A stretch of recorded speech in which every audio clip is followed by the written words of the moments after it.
Bruce Schroeder telling jurors he expects to finish the case sometime early next week. A few people have been following the trial more closely than our next guest. He's the uncle of Jacob Blake, whose shooting by Kenosha police sparked the unrest that drew Kyle Rittenhouse and so many others to the city. Jacob Blake was partially paralyzed. Last month, the Justice Department chose not to pursue civil rights charges against the officer who shot him. Justin Blake, Jacob Blake's uncle, joins us now. Mr. Blake, thanks for being with us. I'm wondering what your reaction to Kyle Rittenhouse's testimony was today. Assalamu alaikum. Thank you for having us tonight. Well, first off, it was just unplausible, the things that he was talking about, the way he felt, the crying and the display that he showed.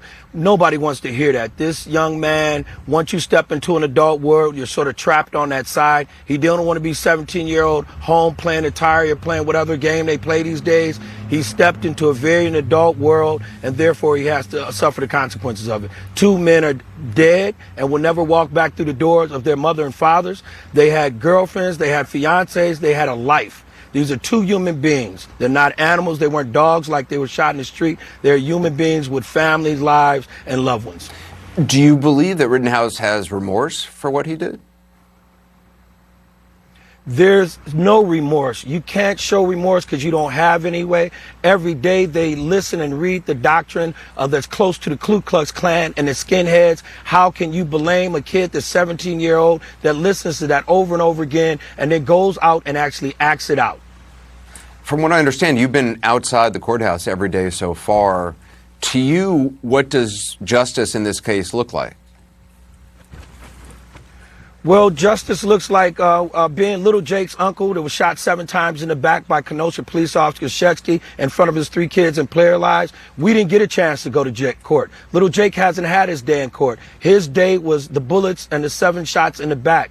These people made it to trial. They've got 12 people who are seem to be breathing and conscious of what's going on in their community, and they have the chance to settle the bill for these 2 families. Although the judge has put his hand on the scale from time to time and made that very difficult and set precedents almost to let this kid walk, the 12 jurors finally will be holding the last say.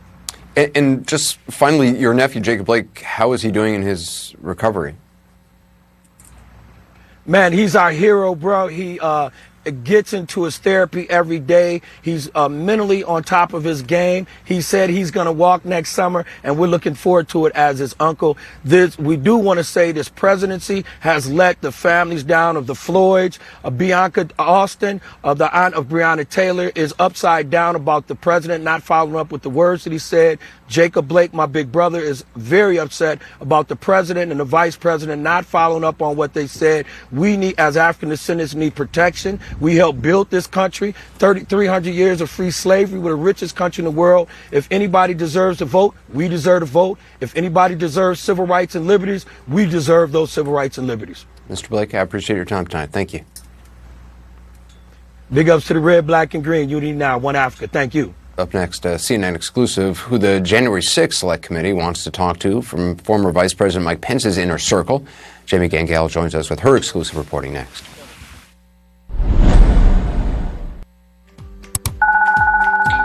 Hey, Caleb, what's up? How you doing? Hey, I'm good. Guess what?